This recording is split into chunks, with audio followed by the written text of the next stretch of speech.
आपकी सब लोग कीमत करेंगे, सब लोग आपसे बात करने के लिए तरसेंगे। बस इन 10 जगहों पर हमेशा चुप रहने का प्रयास करें। लेकिन वह 10 जगह जहां आपको चुप रहना है, वो बताने से पहले हम आपको गौतम के अनुसार मौन रहने के 10 फायदे बताएंगे और उसके बाद आपको एक गौतम बुद्ध की शांत रहने के ऊपर रहस्यमयी कहानी बताएंगे, जिससे आपको मौन की शक्ति का ये एक अनोखा रहस्य मालूम पड़ सके। तो चलिए गौतम बुद्ध से जानते हैं शांत रहने के फायदों के बारे में। पहला फायदा, उत्पादकता और मौन का संबंध। अगर आप कोई भी काम करते हैं तो आप उस काम को करते समय यही प्रयास करते हैं कि आप अपना 100% उस काम को दें, जिससे आपको अधिक से अधिक उत्पादन मिल सके। लेकिन अगर आपको काम करने के दौरान अलग अलग तरह के निगेटिव विचार घेर ले या आपके आसपास से बहुत शोर आए, उस अवस्था में आप कभी भी अपना 100% उस काम को नहीं दे पाएंगे। साथ ही आप कभी भी अच्छी उत्पादकता की उम्मीद भी नहीं कर सकते हैं। इसलिए मौन रहने पर आपको यह सहूलियत मिलती है कि आप अपने विचारों पर कंट्रोल कर पाएंगे और अपने काम को अच्छे से अंजाम दे पाएंगे।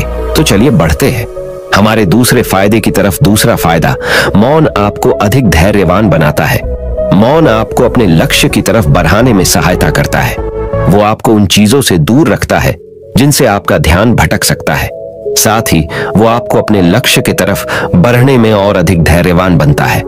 अगर आप लगातार मौन रहने का अभ्यास करते हैं तो आप पाएंगे कि आपके भीतर एक ठहराव आ गया है, जिसके कारण आप पहले से ज्यादा स्थिर और धैर्यवान बन गए हैं। तो चलिए बढ़ते हैं हमारे तीसरे फायदे की तरफ। तीसरा फायदा, अपने सहज प्रवृत्ति को बढ़ावा दें। आप जब शांत रहना सीख जाते हैं, उसके बाद से ही आप अपने मन की गहराइयों में उतरते हैं, जहां से आप अपनी सहज प्रवृत्ति को जान पाते हैं। आपकी सहज प्रवृत्ति से मतलब है कि आपकी प्राकृतिक प्रवृत्ति क्या है ना, कि वो बनावटी जिसको आप आज तक दिखाते फिरते थे। इसलिए खुद को जानने के लिए मौन रहना बहुत जरूरी है, ताकि आप नेगेटिव विचारों से बच सके। मौन के द्वारा आपको बस शांत रहने की लगातार प्रैक्टिस करते रहनी है और आप निश्चित रूप से उस अवस्था में भी पहुंच सकते हो जहां पर से आपको खुद की सहज प्रवृत्ति को जानने का मौका मिलेगा। तो चलिए बढ़ते हैं हमारे चौथे फायदे की तरफ। चौथा फायदा, मौन के द्वारा जागरूक होना। जब तक आप मौन नहीं होते तब तक आप जागरूक नहीं हो सकते हैं। जब आप चुप होते हो तभी आपकी चेतना आपसे संवाद करना प्रारंभ करती है, जिसके बाद आप जागरूकता की ओर बढ़ाते जाते हो। इसीलिए जागरूक होने के लिए यह बहुत आवश्यक है कि आप निरंतर मौन होने का प्रयत्न करते रहे। एक बार जब आप इसका पूर्ण अभ्यास कर लेते हैं, तब आप अपने काम को पहले से ज्यादा जागरूक तरीके से करेंगे, जिससे आपका काम पहले से बेहतर गुणवत्ता का होगा। तो चलिए बढ़ते हैं हमारे 5वें फायदे की तरफ। 5वां फायदा, मौन आपको बेहतर समझने में मदद करता है। जब आप मौन हो जाते हैं तब आप खुद को बहुत बेहतर तरीके से समझ पाते हैं, क्योंकि इस समय आपको वो बाहर का शोर सुनाई नहीं देता और आप स्वयं में ही बेहतर समझ पाते हैं। इसलिए अगर आप खुद को और खुद की क्षमता को बेहतर तरीके से समझना चाहते हैं तो आपको मौन रहना सीखना होगा। इसके लिए आप जितना प्रैक्टिस करें उतना कम है। एक बार जब आप ध्यान और चिंतन में डूब जाएंगे तब आपको बाहर का शोर सुनाई नहीं देगा। तो चलिए बढ़ते हैं हमारे छठे फायदे की तरफ। छठा फायदा, मौन के माध्यम से अपनी रचनात्मकता को बढ़ाए। हर व्यक्ति में कोई ना कोई खास बात जरूर होती है, लेकिन अधिकतर समय ऐसा देखा गया है कि लोग धरातल पर अपने टैलेंट को रचनात्मकता के अभाव के कारण नहीं उतर पाते हैं। इस कारण वो हमेशा संघर्ष ही करते रहते हैं। इसलिए अगर आप भी अपने टैलेंट को सबको दिखाना चाहते हैं तो आपको मौन होना सीखना पड़ेगा। तभी आप अपने टैलेंट को पॉलिश कर पाएंगे और दूसरों को दिखा पाएंगे। इसके साथ ही साथ रचनात्मकता होने पर आप मौन की एक अवस्था और पार कर लेंगे, जहां पर आपको केवल सुकून मिलेगा। तो चलिए बढ़ते हैं हमारे 7वां फायदे की तरफ। 7वां फायदा, मौन आपके तनाव और दबाव को कम करने में सहायता करता है। कई बार हम बहुत ज्यादा टेंशन और परेशानी में होते हैं, जिस कारण से हमको समझ नहीं आता कि इससे बाहर कैसे निकले, और बहुत कोशिश करने के बाद भी हम उससे नहीं निकल पाते हैं। वजह होती है गलत माहौल और मौन का अभाव। एक बार जब आप उस माहौल को छोड़कर किसी शांत माहौल में आते हैं जहां पर मौन हो, तब आप बहुत रिलैक्स और हल्का महसूस करते हैं। इसलिए कोशिश करें कि आप अधिक से अधिक समय तक मौन रहे, जिससे आपको तरह तरह की परेशानी से निजात पाने में सहायता मिलेगा। तो चलिए बढ़ते हैं हमारे 8वें फायदे की तरफ। 8वां फायदा मौन रहने पर आप ध्यान केंद्रित कर सकते हैं, इसमें कोई संदेह नहीं कि हम जब भी ध्यान लगाते हैं तब हमें अपने ध्यान लगाने के लिए किसी खास जगह की जरूरत होती है जहां पर किसी भी तरह का शोर शराबा ना हो और हम अच्छे से ध्यान लगा सके। यहाँ पर ध्यान लगाने से मतलब है कि आपको हमेशा अपने काम में मन लगाए रखना है और ये तभी होगा जब आपका ध्यान पूरा आपके काम पर केंद्रित होगा। इसलिए सदैव कोशिश करें कि अधिक समय आपका मौन में बीते। मौन रहकर आप बहुत कुछ हासिल कर सकते हैं। 9वां फायदा, मौन रहने पर ऊर्जा की खपत कम होती है। व्यक्ति जब भी मौन रहेगा तो ये निश्चित है कि उसकी ऊर्जा कम खर्च होगी। वो अपनी ऊर्जा को जितना बचाएगा उसको उतने अधिक लाभ होंगे। वो उस बची हुई ऊर्जा को किसी अन्य काम में लगाकर अपना समय बचा सकता है। आप आज के समय में जितनी ऊर्जा बचाएंगे आपको लाभ भी उतने ही मिलेंगे। इसलिए जवान लोगों को बुजुर्गों के मुकाबले अधिक वरीयता दी जाती है क्योंकि उनमें ऊर्जा अधिक होती है। इस ऊर्जा को आप भी हासिल कर सकते हैं। बस आपको चाहिए कि आप मौन को अपनी जिंदगी का हिस्सा बना ले। तो चलिए बढ़ते हैं हमारे 10वें फायदे की तरफ। 10वां फायदा, मौन आपको आपके उद्देश्य ढूंढने में सहायता करता है। किसी भी व्यक्ति के लिए उसका उद्देश्य बहुत आवश्यक होता है। जिसके पास जीवन का उद्देश्य नहीं होता उसका जीवन नीरस होता है। उसका जीवन एक गतिहीन और दिशाहीन गाड़ी के समान है जो कहीं भी जा सकता है। इसलिए जीवन में एक उद्देश्य होना बहुत महत्वपूर्ण है और मौन आपको सहायता करता है। इस उद्देश्य की प्राप्ति करने में आपको अपने उद्देश्य को ढूंढने और उसको प्राप्त करने के लिए निरंतर मौन का अभ्यास करना है। तो चलिए बढ़ते हैं हमारे 11वें और आखिरी फायदे की तरफ। 11वां फायदा, मौन निर्णय निर्माण की क्षमता में वृद्धि करता है। कई बार ऐसा होता है कि हम कोई निर्णय लेना चाहते हैं लेकिन हमें समझ नहीं आता कि किस प्रकार से अपना निर्णय ले। वो कौन से आयाम है जिनको ध्यान में रखकर अपने निर्णय तक पहुंचना है। ऐसी स्थिति तब बहुत उभर के आ सकती है जब हमने मौन रहने की ट्रेनिंग न ली हो। इसलिए अगर आप चाहते हैं कि आप एक अच्छे निर्णयकर्ता बने तो आपके लिए ये बहुत महत्वपूर्ण हो जाता है कि आप मौन रहने की अधिक से अधिक प्रैक्टिस करें और स्वयं को बेहतर बनाएं। जीवन में मौन रहने का कितना महत्व है और इसके क्या क्या फायदे, इसको हमने इस वीडियो में बताने का प्रयास किया है। इस लेख में मौन रहने के बारे में कहा गया है लेकिन इसका यह अर्थ नहीं लेना चाहिए कि आपको किसी भी स्थिति में कुछ भी बोलना नहीं है। जहां जरूरत हो वहां पर आपको बोलना है लेकिन अपने शब्दों पर ध्यान रखकर कभी भी जल्दबाजी में कुछ ऐसा न बोल जाए जिसके बाद आपको पछतावा करना पड़े। आप अपने जरूरत के हिसाब से बोल सकते हैं लेकिन उतना ही जितना आवश्यकता है। अनावश्यक बातों को बोलने से बचें। इस वीडियो में बताए गए बिंदुओं पर अगर आप काम करेंगे और मौन रहने का अभ्यास जल्द से जल्द प्रारंभ कर देंगे तो आपको इसके बहुत सारे लाभ देखने को मिलेंगे। तो चलिए अब हम जानते हैं कि किन किन 10 जगहों पर आपको चुप रहना है। पहला नियम, बिना तथ्य के न बोलें। अगर आपके पास कोई तथ्य नहीं है तो वहां चुप रहने में ही भलाई है। चुप बैठने से दिमाग में नई कोशिकाओं का निर्माण होता है और इससे ज्ञान की वृद्धि होती है। बोलने में भलाई वही है जहां आपको किसी चीज के बारे में पूरा ज्ञान हो। दूसरा नियम, शब्दों से न पहुंचे ठेस। अगर आपके शब्द किसी को मानसिक ठेस पहुंचा रहे हैं तो वहां चुप हो जाना चाहिए। कमजोर व्यक्ति के बारे में कुछ भी बोलकर आप महान नहीं बन सकते। महान आप किसी कमजोर का साथ देने में बनेंगे। तीसरा महत्वपूर्ण नियम, पवित्र वस्तुओं का न करें। अपमान, कोई वस्तु आपके लिए अपवित्र है और वही वस्तु दूसरों के लिए पवित्र है तो वहां आपको चुप रहना चाहिए। अनादर हमें किसी भी चीज का नहीं करना चाहिए, चाहे वह किसी इंसान को लेकर हो या फिर किसी धर्म को लेकर। अपमान करने से आप महान नहीं बन सकते। चौथा नियम, क्रोध में रहें। चुप रहना आदर या सम्मान देने की निशानी होती है। इससे न कोई छोटा होता है और न ही बड़ा। अगर आपको क्रोध आ रहा है तो आप या तो वहां से किसी का अनादर किए बिना चले जाएं या फिर चुप रहें। क्रोध करने से आपके रिश्ते खराब होंगे। क्रोध करने से हमेशा क्रोध करने वाले व्यक्ति का ही बुरा होता है, ये बात याद रखिए। पांचवा नियम, मुद्दे से आपका कोई संबंध ना हो। अगर आपका किसी मुद्दे से कोई संबंध ना हो तो वहां आपका चुप रहना बनता है। बिना किसी वजह अगर आप दूसरों के मुद्दों पर बोलेंगे तो यह आपके लिए अनिष्टकारी रहेगा। इसमें केवल और केवल आपका ही नुकसान है। छठा नियम, शब्दों से किसी मित्र को ना हो हानि। अगर आपके शब्द सामने वाले के परिवार या फिर मित्र की प्रतिष्ठा के बारे में बुरी झलक दिखा रहे हैं तो वहां आपको चुप रहना चाहिए। किसी के परिवार या फिर मित्र के बारे में बुरा बोलने से केवल आप ही बुरे बनेंगे। जो चीज आसानी से खत्म की जा सकती है उसे अपने शब्दों से बड़ा न करें। 7वां नियम, बिना चिल्लाए न करें। कोई बात अगर आप बिना चिल्लाए कोई बात नहीं कह सकते तो वहां आपका चुप रहने में ही भलाई है। किसी पर चिल्लाने से आपके व्यवहार के बारे में पता चलता है। ज्यादा बोलने से चीजें हमेशा खराब ही हो जाती हैं। 8वां नियम, किसी के बारे में न बोलें। नीति शास्त्र के अनुसार जो अपने मुंह को बंद रखता है और बुद्धि से काम करता है वही इंसान समझदार होता है। बिना जरूरत के बोलना, किसी के बारे में बोलना, किसी के बीच में बोलना, यह गलत है।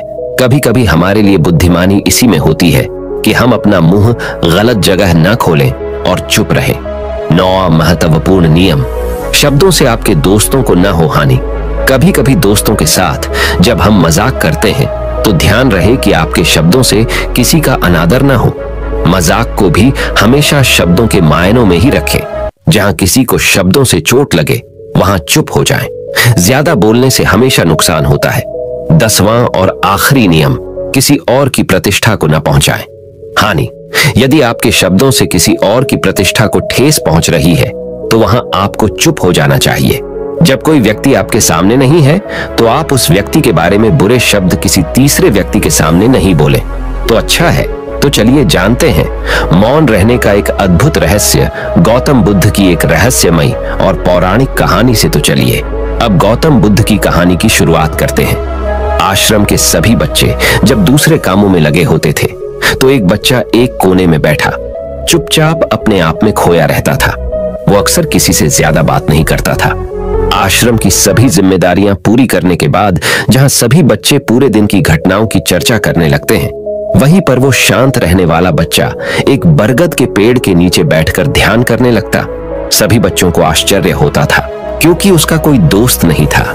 वो अक्सर आश्रम में अकेला ही घूमता रहता था। ये देखकर उसके गुरु को बड़ी प्रसन्नता होती थी। उसे लगता था कि कोई तो है आश्रम में जो मौन यानी कि चुप रहने की ताकत को समझता है, उसके महत्व को समझता है। आश्रम के बारे में जब भी कोई जरूरी निर्णय लेना होता उसकी राय जरूर लिया करते थे। लेकिन यही बात गुरुजी के एक दूसरे शिष्य को बड़ी खटकती थी क्योंकि वो गुरुजी का प्रिय शिष्य बनना चाहता था। इसीलिए वो गुरुजी के सामने दूसरे बच्चों के कामों में कुछ न कुछ कमियां निकालता रहता था जिससे गुरुजी उसे महान समझने लग जाए। अक्सर वो अपनी जिम्मेदारियां पूरी तरह से निभाने का दिखावा भी करता, चाहे उससे कोई सलाह ना भी मांगे, लेकिन फिर भी वो उन्हें अपनी सलाह देता रहता था। वो बहुत ही बातूनी शिष्य था और आश्रम के दूसरे सभी बच्चों में बहुत प्रसिद्ध भी था क्योंकि वो सबसे हंसी मजाक करता रहता था, उनसे दिन भर बातें करता रहता था। इसीलिए उसकी सबसे दोस्ती हो गई थी। लेकिन जब आश्रम के गुरु उसकी राय ना लेकर दूसरे बच्चे की राय लेते थे तो ये बात उसे बड़ी खटकती थी। उसे ये लगता था कि वो उस दूसरे बच्चे से ज्यादा बुद्धिमान है, लेकिन गुरुजी फिर भी उसकी तरफदारी करते हैं।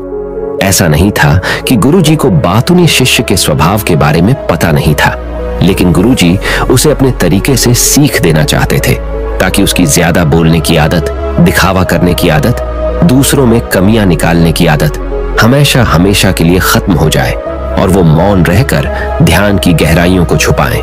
असल में हर सच्चे गुरु की यही इच्छा होती है।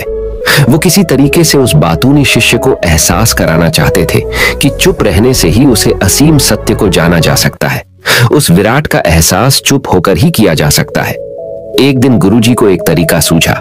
उन्होंने आश्रम के सभी बच्चों को अपने पास बुलाया और कहा कि मैं तुम सभी को दो दो हिस्सों में बांटकर अलग अलग गांवों में भिक्षा मांगने के लिए भेज रहा हूं और जो भी दो बच्चे सबसे ज्यादा भिक्षा मांगकर लाएंगे उन दोनों को आश्रम की सभी जिम्मेदारियां निभाने का मौका दिया जाएगा। अपनी बात जारी रखते हुए गुरुजी ने बताया कि भिक्षा मांगने से हमारा अहंकार खत्म होता है, इसीलिए हर शिष्य पूरे मन से भिक्षा मांगे। कोई भी इस काम को औपचारिकता में ना ले, वरना तो वो अपने जीवन का बहुत बड़ा ज्ञान खो देंगे। आश्रम के गुरुजी ने जानबूझकर बातूनी शिष्य और चुप रहने वाले शिष्य की जोड़ी बना दी। बातूनी शिष्य के मन में सिर्फ एक ही बात चल रही थी कि इस बार उसे मौका मिला है और इस बार वो गुरुजी को दिखा देगा कि वो चुप रहने वाले शिष्य से कितना ज्यादा प्रतिभावान है। दोनों शिष्यों ने आपस में अपनी सहमति से निर्णय लिया कि दोनों गांव के अलग अलग जगह से भिक्षा मांगना शुरू करेंगे ताकि भिक्षा मांगने का काम जल्दी खत्म किया जा सके। चुप रहने वाला शिष्य हर द्वार पर जाकर अपने हाथ जोड़कर अपना भिक्षा का पात्र उनके सामने कर देता। उसके चेहरे पर एक सादगी और उसकी आंखों में एक एकांत होता था, जिससे भिक्षा देने वाले उसे भिक्षा देकर अपने आप को अनुग्रहित समझते थे। वहीं पर दूसरा बातूनी शिष्य हर द्वार पर जाकर उनको कुछ ना कुछ ज्ञान देने लगता था, जिससे ज्यादातर लोग उसे बिना भिक्षा दिए ही लौटा देते थे। पूरे गांव में भिक्षा मांगकर जब दोनों गांव के बीच में मिले तो बातूनी शिष्य ने देखा कि चुप रहने वाले शिष्य के पास उसे दुगुनी भिक्षा थी। ये देखकर उसे मन ही मन बहुत ठेस पहुंचा। लेकिन जब वो दोनों भिक्षा का सामान लेकर आश्रम की तरफ जा रहे थे तब बातूनी शिष्य को एक चालाकी सूझी। उसने चुप रहने वाले शिष्य से कहा कि हमें अपनी भिक्षा एक ही थैले में डाल लेनी चाहिए। गुरुजी ने हम दोनों को एक साथ भिक्षा लाने के लिए कहा था। चुप रहने वाले शिष्य ने बिना कुछ बोले अपनी सारी भिक्षा उसके थैले में डाल दी। बातूनी शिष्य मन ही मन बहुत खुश हो रहा था कि अब गुरुजी को यह पता नहीं चलेगा कि ज्यादा भिक्षा हम में से किसने मांगी। उसे लग रहा था कि गुरुजी मुझे इससे कम प्रतिभावान समझेंगे, इसीलिए उसने ये तरकीब लगाई। सभी शिष्यों के आने के बाद संध्या के समय जब सभी की भिक्षा तो ली गई तो इन दोनों शिष्यों की भिक्षा सबसे ज्यादा निकली। गुरुजी ने इन दोनों का अभिवादन करते हुए आश्रम के सभी बच्चों के सामने उनकी पीठ थपथ पाते हुए उन्हें मुबारकबाद दी और कहा कि मैं आश्रम का कार्यभार तुम दोनों को नहीं सौंप सकता, इससे आपसी मतभेद होने का खतरा रहता है। इसीलिए तुम दोनों में से जो ज्यादा भिक्षा लेकर आया है आश्रम की जिम्मेदारी उसे ही सौंपी जाएगी। जब उन्होंने उनसे पूछा कि तुम में से ज्यादा भिक्षा कौन मांग कर लाया था तो बातूनी शिष्य ने कहा कि गुरुजी मैं इससे दुगनी भिक्षा मांग कर लाया था, लेकिन मुझसे गलती हो गई कि मैंने वो दोनों भिक्षा एक ही थैले में डाल ली। मुझे नहीं पता था कि आप ऐसा निर्णय लेने वाले हैं, वरना तो मैं अपनी शिक्षा का थैला अलग ही रखता। इस पर गुरुजी ने चुप रहने वाली शिष्य से पूछा कि क्या तुम इसके बात से सहमत हो? क्या तुम इससे कम भिक्षा लेकर आए थे? ये सुनकर चुप रहने वाले शिष्य ने कहा कि गुरुजी मेरे पास ऐसा कोई साधन नहीं है जिससे मैं ये साबित कर पाऊं कि मैं इससे ज्यादा भिक्षा लेकर आया था। असल में ये उल्टा बोल रहा है, दुगनी भिक्षा मैं लेकर आया था। ये मुझसे आधी भिक्षा लेकर आया था और इसी ने ही मुझसे भिक्षा एक थैले में डालने की बात कही थी। आश्रम से कुछ दूरी पर एक पहाड़ी थी जिसके पीछे सूरज अभी अभी संध्या के समय ढल रहा था। गुरुजी को तो पता था कि सच कौन बोल रहा है, लेकिन बाकी बच्चों के सामने सच साबित करने के लिए उन्होंने उन दोनों से एक सवाल पूछा कि पीछे पहाड़ी पर तुम्हें क्या दिखाई दे रहा है? यह सुनकर वाचाल शिष्य झट से बोल पड़ा कि गुसूजी पहाड़ी के पीछे सूरज अपना रंग बिखेर रहा है, आसमान में लालिमा छाई हुई है, ये बहुत ही सुंदर दृश्य है।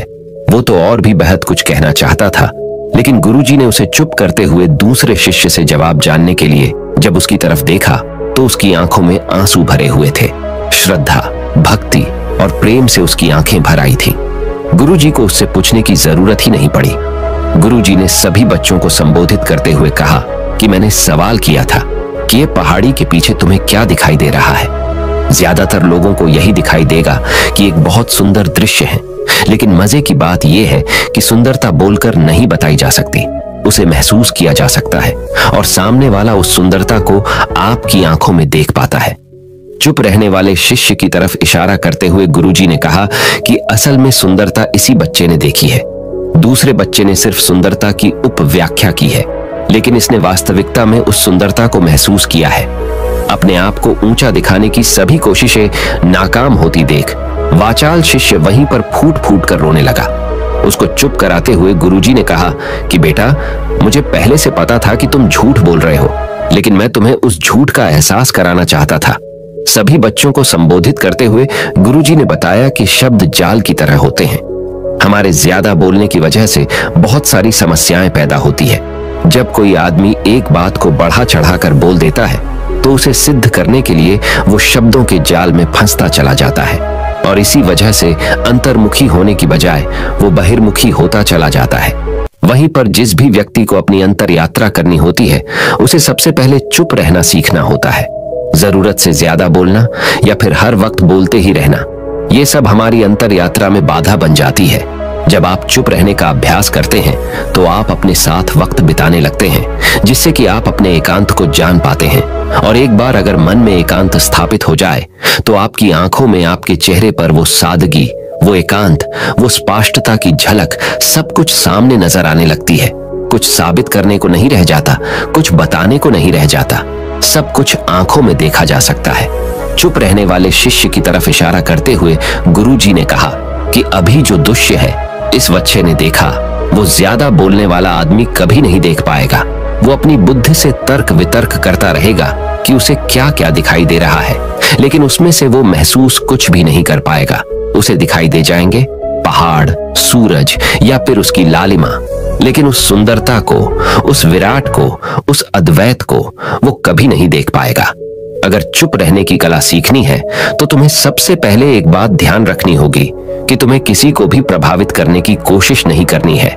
ज्यादातर लोग इसी वजह से ज्यादा बोलते हैं क्योंकि वो दूसरों को प्रभावित करना चाहते हैं, अपने आप को साबित करना चाहते हैं, और उस साबित करने के चक्कर में वो शब्दों के जाल में फंसते चले जाते हैं और धीरे धीरे वही उनकी आदत बन जाती है। अगर कोई व्यक्ति दूसरों को प्रभावित करना चाहता है तो वो कितने लोगों को प्रभावित कर पाएगा? उसकी ये भूख बढ़ती जाएगी और वहीं संसार में सभी को कर भी प्रभावित नहीं कर पाएगा। इसलिए यह समझने की बात होती है कि बहिर्मुखी होने की बजाय हमें अंतर्मुखी होकर अपने आप को समझ सकते हैं। अपनी बातों को खत्म करते हुए गुरुजी ने अपना आखिरी संदेश दिया। उन्होंने बताया कि अगर कोई व्यक्ति ज्यादा समय तक चुप नहीं रह सकता तो उसे थोड़े समय से अभ्यास करना चाहिए। निश्चित संकल्प लेकर किसी व्रत की भांति दिन में कुछ समय या फिर हफ्ते में कुछ समय या फिर एक दिन चुप रहने का अभ्यास जरूर किया जाना चाहिए।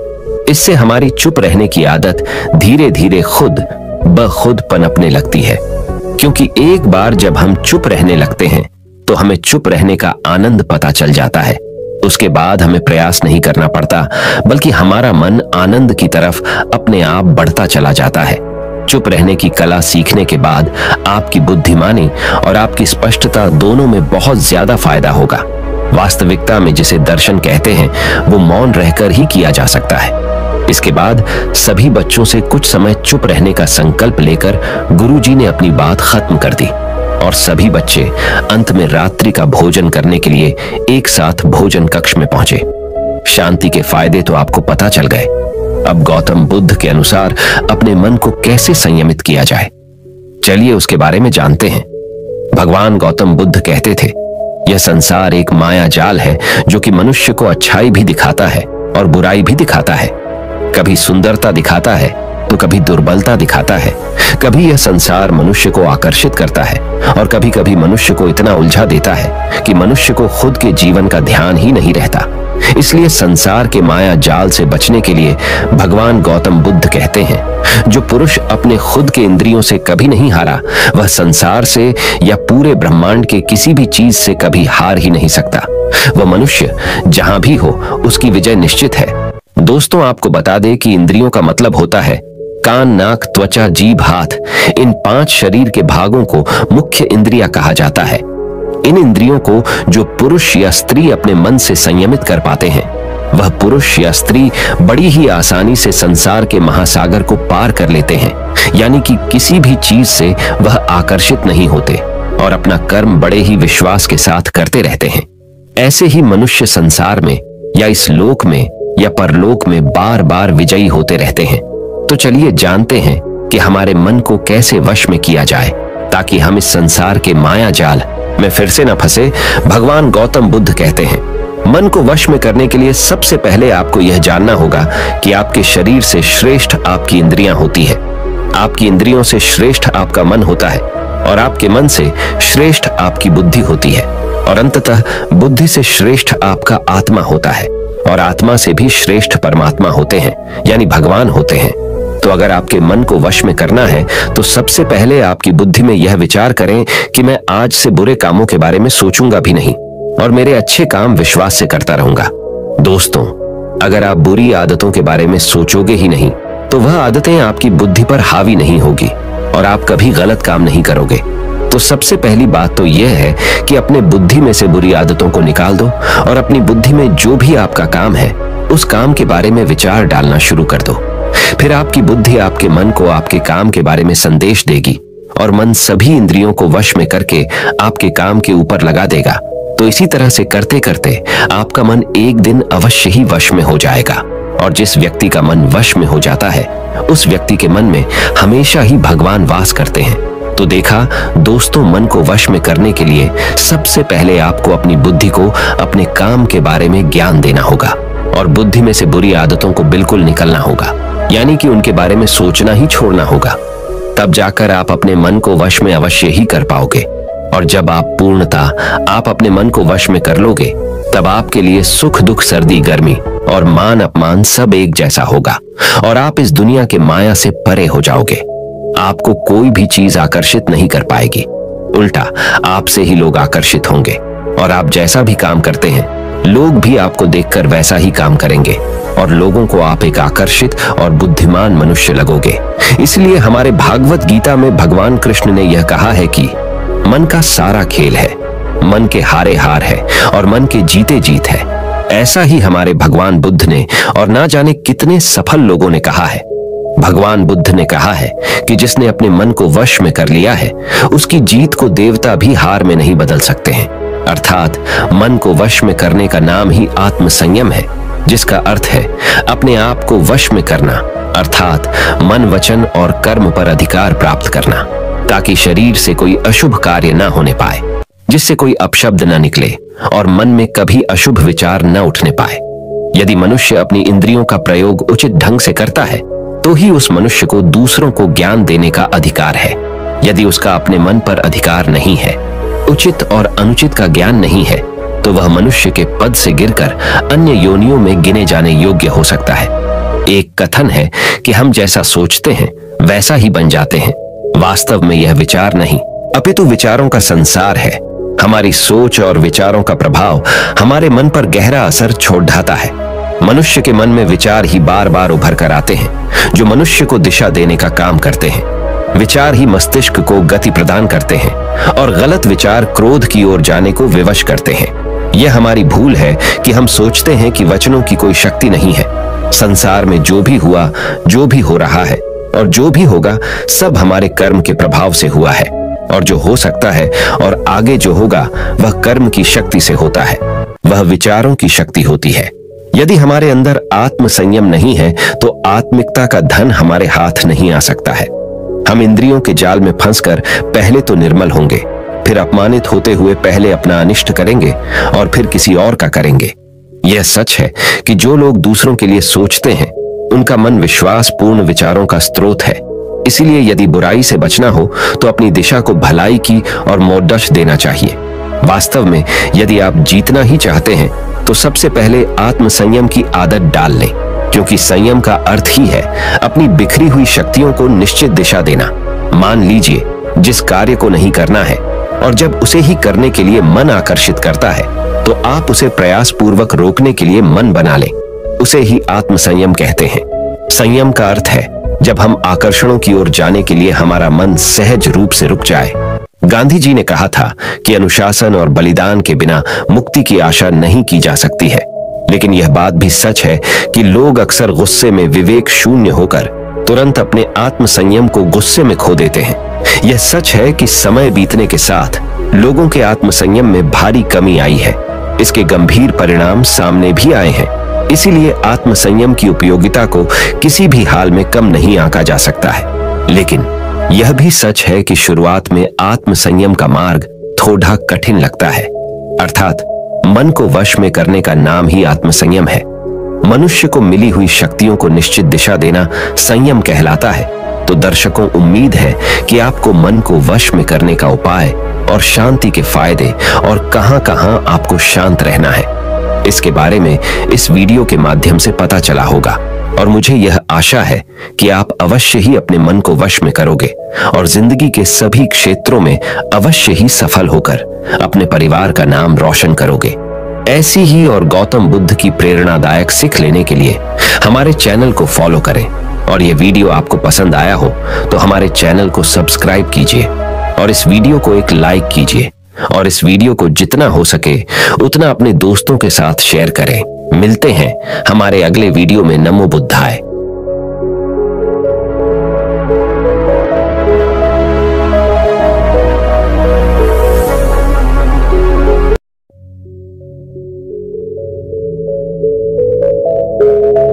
हैं।